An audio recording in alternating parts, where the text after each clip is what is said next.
I want to turn off my TV. Oh, I can't find we're starting right now. So it's still. All right, welcome it's to still on. It's on Mvskoke. mute anyway, so it's okay. Welcome to Mvskoke Media's Meet the Candidate. I'm Jared Moore again, and we're here in the home studio because our air conditioner in the studio still hadn't been fixed. And I am speaking today with Sandra Golden. She is a candidate for the Okfuskee District Seat B. And once again, we'll be taking your questions from the chat. If you have any questions, just pop them into the chat. And Ms. Golden, thanks so much for being on the program. And tell me a little bit about yourself and why you're running in this race. A little bit about me. I'm a retired single parent. I raised a boy that I adopted. He is now the dad of a little girl named Rain. So I guess I'm a grandma for a month now. I live in the country in Eureka.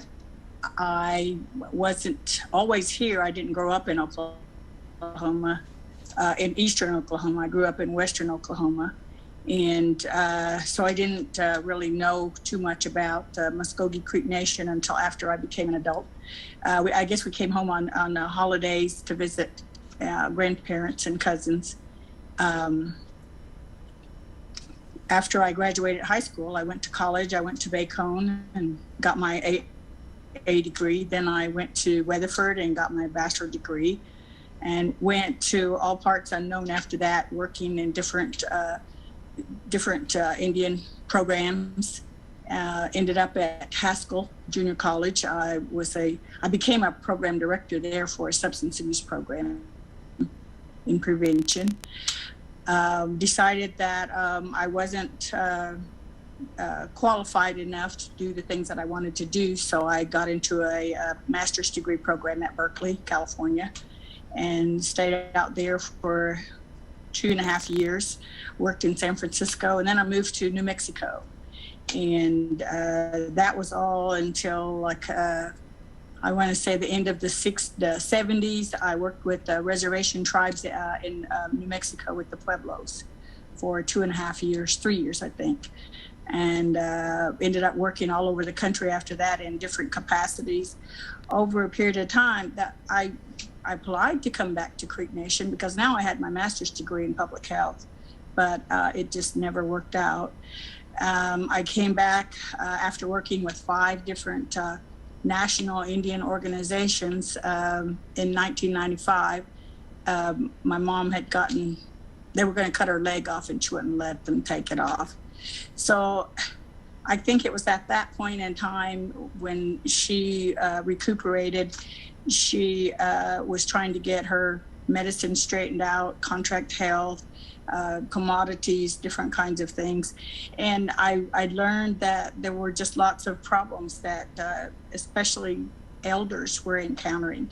And so I knew I had the background qualifications to have a job, but I couldn't find one. But she started introducing me to other seniors. She was a fluent speaker of Creek, and she would tell them to ask me, and I would help them. And I would basically help them navigate the problems that they had in getting services. And it just went on from there. I did, because we had a community center for Willika, but there was no building. I got involved in that early on, and we finally got our building, but we didn't get a parking lot.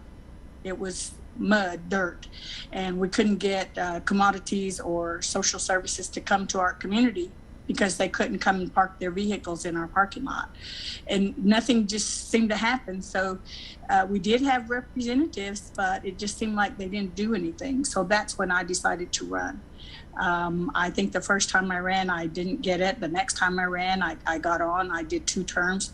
And I had just lost my mom, and my son, I had adopted him, and he had a lot of special problems. So I just didn't really campaign, and I didn't get back on. So I guess I'm saying all that to say that all this time, since I was on the council, and I'm not anymore, we seem to continue to have the same kind of problems, especially in our area. And we don't seem to have people that speak up for us. when I'm out in the community, I go to the events, I talk to the council, whomever will listen. South of I-40, we just don't exist. Basically, I keep telling people we're Baja Creek Nation, because when they have programs, things that happen. For example, they just bought the what they call the Oak facility in Tulsa. Mm-hmm. We have a health facility in Wetumpka that's not up and running full staff.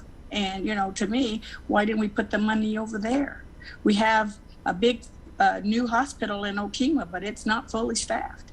We have, like the audiology, there's nobody there. It's just a blank office. And so why are we moving to Tulsa and Jenks area when we have a lot of need here in Okfuskee County, in the district, Tecobuchee? We're just second class. That's what I say.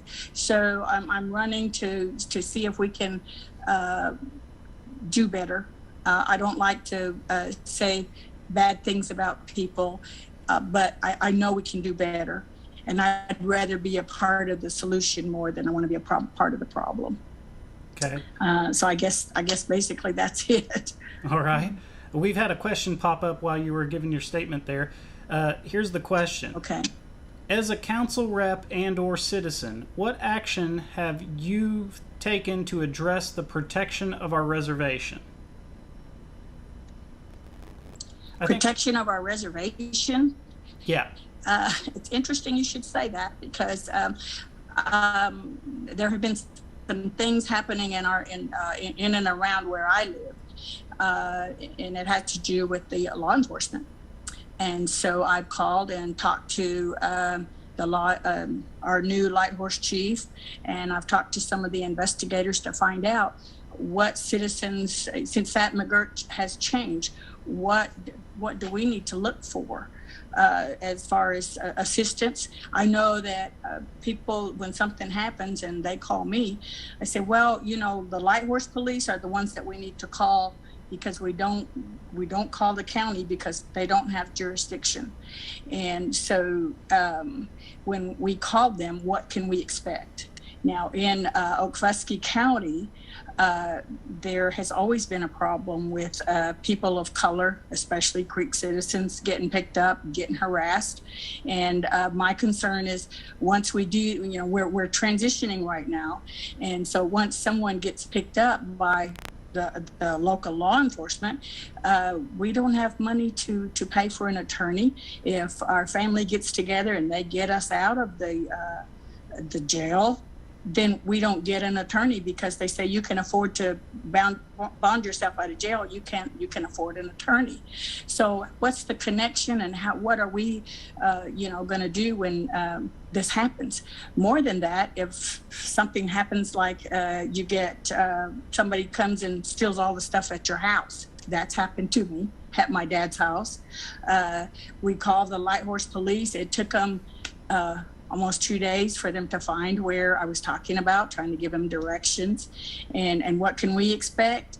Well, we're just now getting our law enforcement people, even the local people, when I go to the restaurants, they're saying, well, did you hear this happen? And the tribal police aren't doing anything.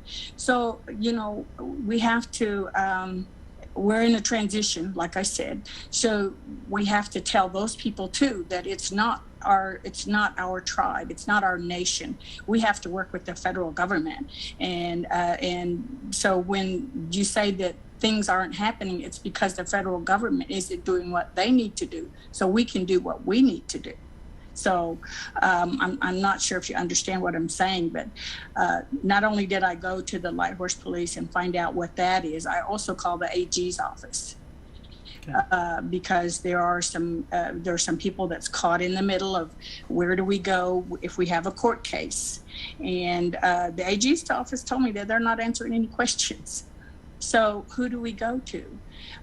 We can stand up and say we're a sovereign nation, but at this point, being in transition, we have to start somewhere, and we're behind. And so I'm trying to find out more information as it relates to everyday citizen being in where I live, because well, I say I worked with reservations before, and so I know some of the issues, like the missing and murdered Indigenous women. That's been going on for a long time. When I worked in New Mexico, there were issues on the reservation where tribal police, they didn't have jurisdiction over non-Indian people coming onto the reservation. And so that had to be worked out with the county, Sandoval County, and also with the governor's office, because there were some things that the federal government was saying, well, we'll send somebody down, but the feds, even the prosecutors, they just were not familiar with the reservation or the people in it, and so there were problems encountered when they did come. So knowing that, like I said, I just try to find out for myself. People that I talk to, the more informed we are, the better response that we can be in protecting our sovereignty and protecting our reservation. And it's not just our representatives; it's all of us. It's all of us. We have to understand it, and we have to work together. I don't know if I answered the question, but I think you did. I think you a complicated thing. It is. It is. We've had a couple of questions pop up while we were speaking about those things. Let's start off with, are you familiar with our hunting and fishing codes? What will you do to expand public hunting and fishing opportunities for citizens on suitable, undeveloped Mvskoke Creek Nation-owned properties inside the reservation boundaries? Okay, and that's another big topic, because you wouldn't believe this, but there's a pond, or actually they call it Grassy Lake.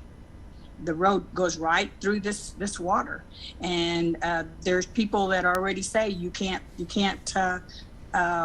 fish over there, because the individuals bought this property.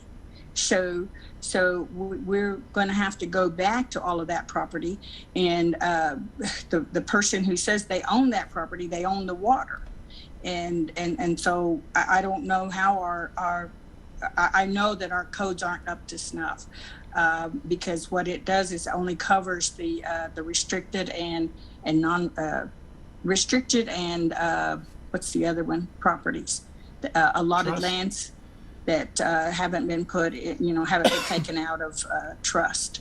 And so I'm not up on those codes, but I know that we have them, and I know that we need to address them, reassess them, but we're going to have to deal with the people who own the property. Okay. We've had another question come up. In generalities, what authorities and powers as a reservation do we have since the United States Supreme Court's decision? The decision, I'm assuming she's speaking of McGirt. The McGirt decision? Yes. Yeah. And that's and that's where I've been starting, there. And I think, like I said, we're behind. I understand that we have a commission that has been looking into all of these things, including taxes. Some people think that taxes is more important, but to me, our infrastructure is the most important part of this, because we're still dependent on federal funds, and we still use their guidelines. We don't really do our own, and we need to do that. Indian child welfare, for example, we use Indian child welfare guidelines. We haven't come up with our own. We don't even follow them, and so that's part of our infrastructure. Even our burial assistance program, we use Bureau of Indian Affairs guidelines. We have to come up with our own, and we haven't done that.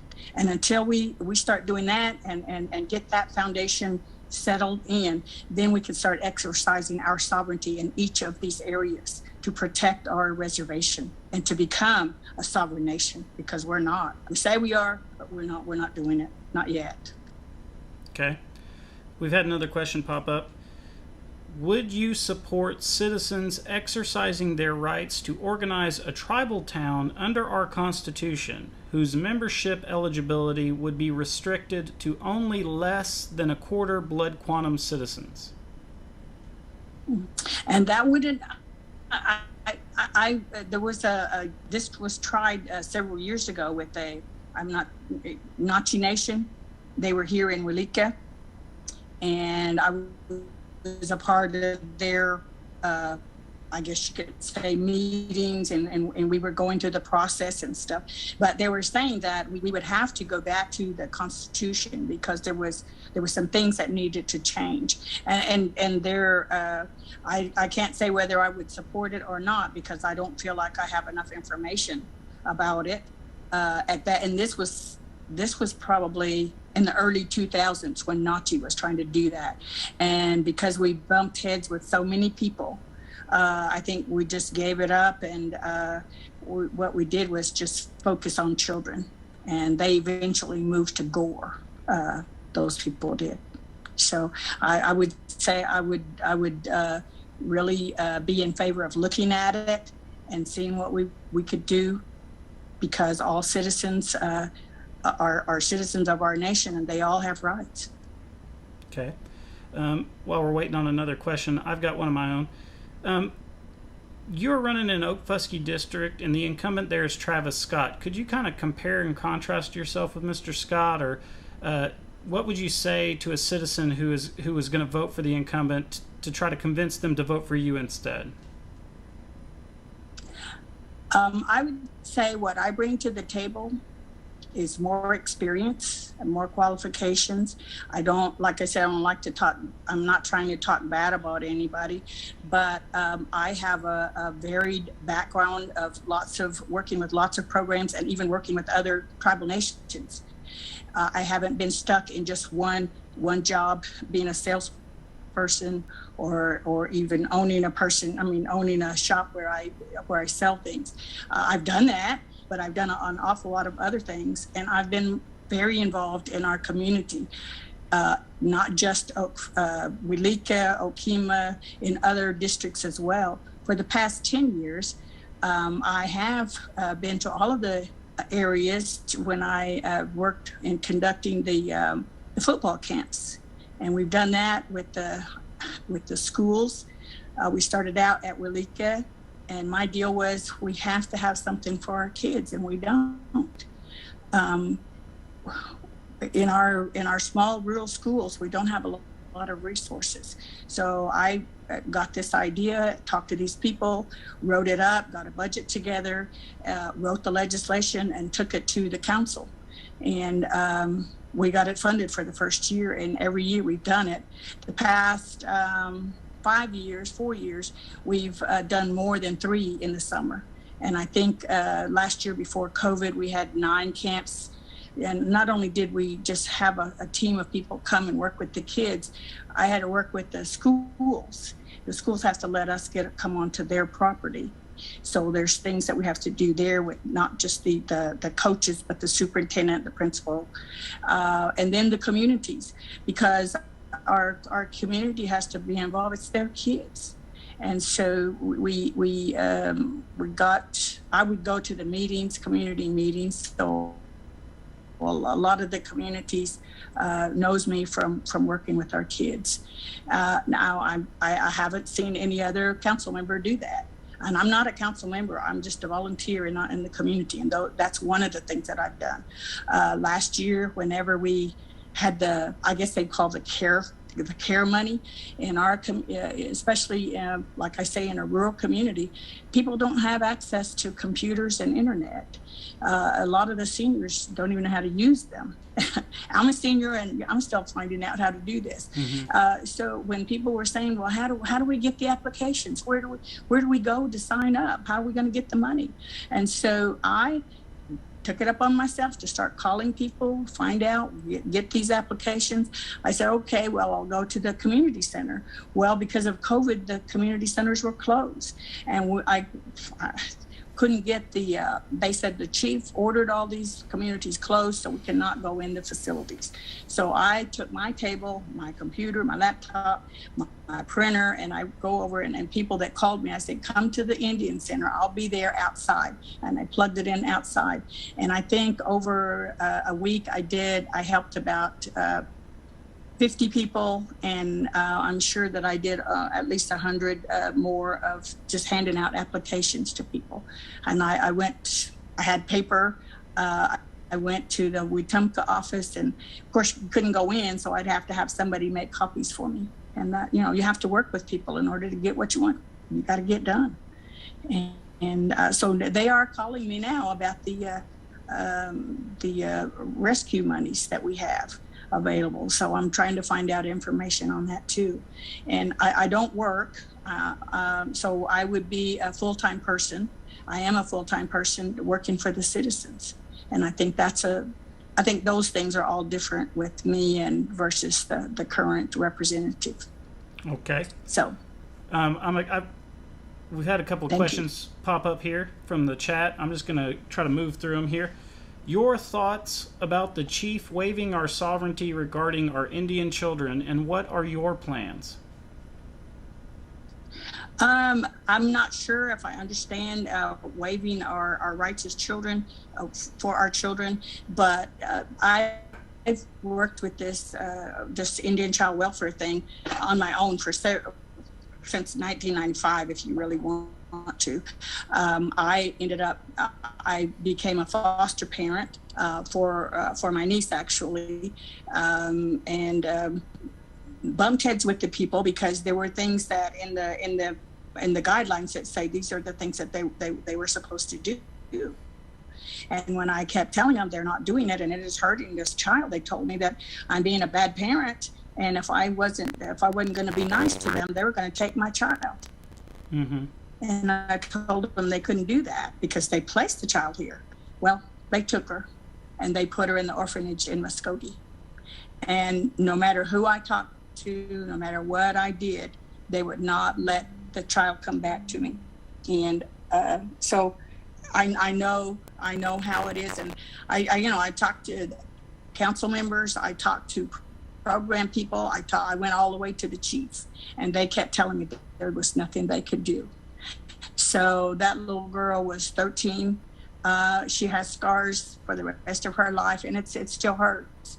So over the years, I said, well, I don't have to just be Creek Nation foster parent. I went and bothered to go study and become a foster parent for the state, because my concern is we're putting our Indian children in non-Indian homes and they're being mistreated, and we're not going back and taking care of them.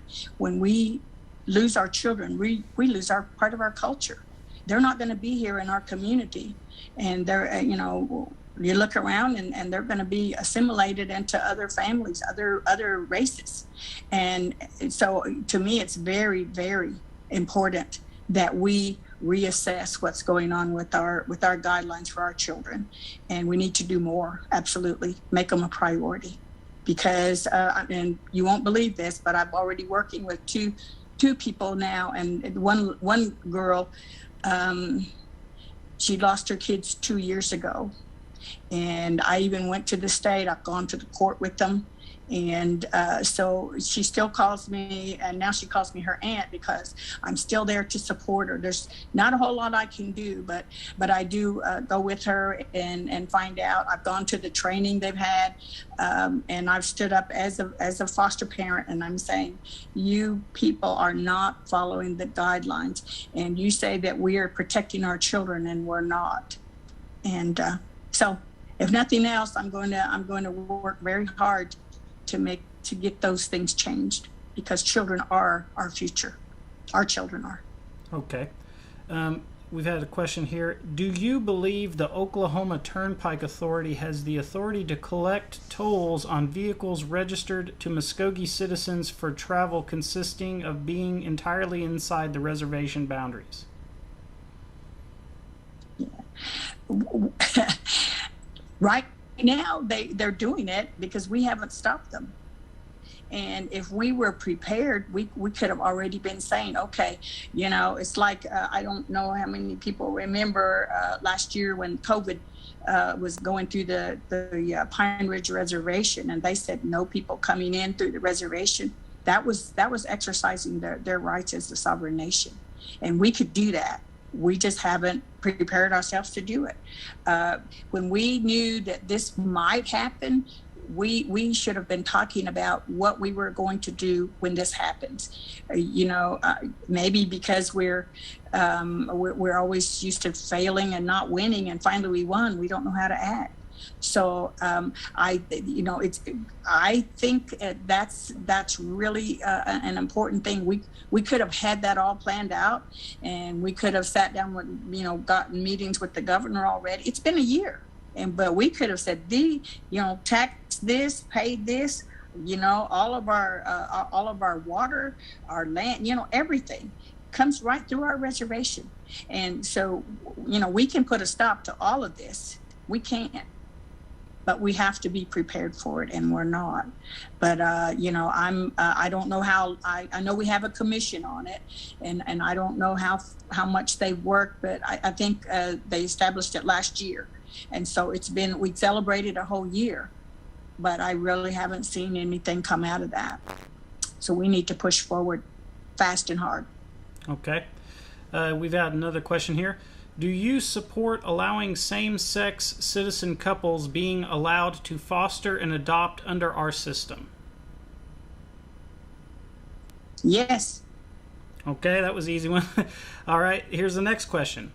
Do you support changing the official name of the tribe to Mvskoke, and that's spelled Mvskoke, the traditional spelling?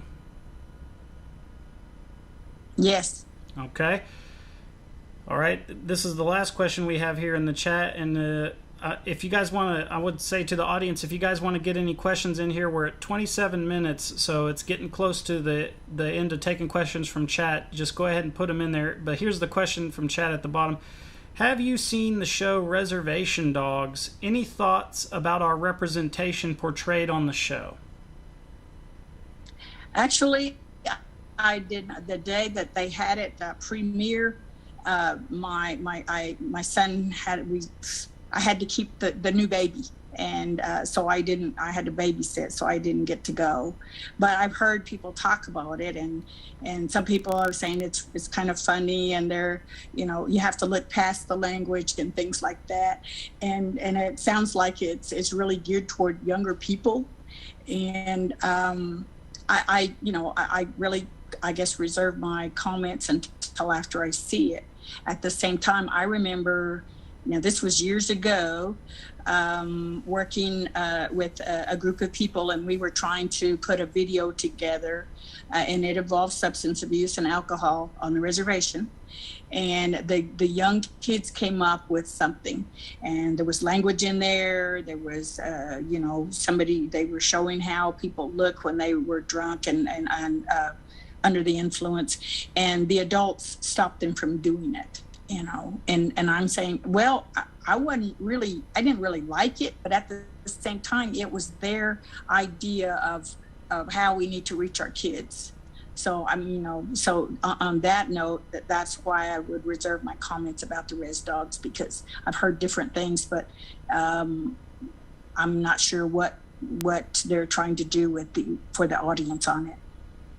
Okay, so I'm going to ask a couple of questions here, because there's a bunch that have come into the chat. Let's see here. Now, this is the question. It's a little... sounds like the chief and legislative body do not know what our authorities and powers are as a reservation, a nation within a nation. What are your plans to define those powers and authorities? Well, I think... I've said, with our commission, one's already been established. But more than that, I think our legislators have to sit down and relook or rethink about what is in our laws already, and what we're going to have to change. Because again, like I said, our infrastructure just isn't there. We've never exercised ourselves as a sovereign nation. Well, I can't say we've never have. to the fullest point that we need to. And, as a planner, I think the first thing you do is assess what you have and look at the resources that you have or you don't have and where you're going to get them, who's going to do it. And then set a time frame for how that it's going to get done, and this is going to get done in a timely manner, because we should have already done that a year now. And I don't want to be cynical about it, but I'm saying, why are we celebrating when we haven't done anything? So my plans are, let's sit down and let's make, you guys, we need to sit down and we need to do this, and let's decide who's going to do it. And everybody take a piece of the pie and let's get it done. And I'm committed to work, roll up my sleeves and get it done. And I hope everybody else is on the same page. Okay. And if they're not, I'm going to do my best to get them on the same page. All right. Now, we're after 6:30 now. It's 6:31, so I'm going to do just one more question from the chat, and then we're going to sign out here. Here's the last question from the chat. If you support continuing by blood-only citizenship in violation of Article 2 of the 1866 Treaty, how do you plan to make up for federal funding for our programs that may be withheld as a result? Well, I think that goes back to our sovereignty for the nation, and if the people want to change that, then the people, it's up to the people. I can't say, and I don't. The first part of it is if I support by blood only, and I do, because everybody has to go back and find out where they belong, what families they belong to. That's our ancestors died for that, and I'm sure that there were other people of other races that died for that too. We didn't put this together on us. The federal government did that, and we agreed to whatever they said. But I think that the original people, our families, said this is the way we want to move forward to make sure that we're a sovereign nation and we protect our citizens. And I know at some point we're going to have to look at that. And when we do, I would think that the citizens have a big say in it. People that I've talked to, especially in this area, have said, if we want to change and let other people, like the freedmen, if we want to let them in, then we're going to have to come up with how they prove who they are. And we don't know that. The government told us how we can prove who we are is by blood. So there's some really hard, I think, questions that really need to be looked at. At the same time, I say our people who died for us, our family members. My grandma would tell us stories when we were growing up. What they told her when they moved here, how hard it was and how many people died. And it wasn't just Indian people that came. It was freedmen, Black people that came along because they lived amongst the tribes. So I don't think on purpose that our nation tried to push somebody else down. We tried to protect our sovereignty, protect our citizens. And that's the way I look at it. Okay. It deserves to be talked about more. Okay. Well, I want to thank you, Ms. Golden, for coming on the program. And in your district, I think there's enough, I'm pretty sure there's going to be a runoff. So we're going to try to organize a forum for all the candidates that make it past the primary election to try to have both of the candidates come in and discuss some of these issues in more detail with everybody there. So we might be reaching out to you if you make it past the primary. And for the chat, sorry we had to cut off. If I don't, I'll be on the other side asking questions. Yeah, exactly. And for the chat, sorry we had to cut off there. We're way past 30 minutes. We're at 35 minutes now. So, but tune in because we're going to have more candidates the rest of this week. And we appreciate everybody that watches the program. We appreciate everybody that joins in the program. And Mado to everybody. And we're going to sign off now. And thanks again, Ms. Golden. Mado, Jared. Have a good day.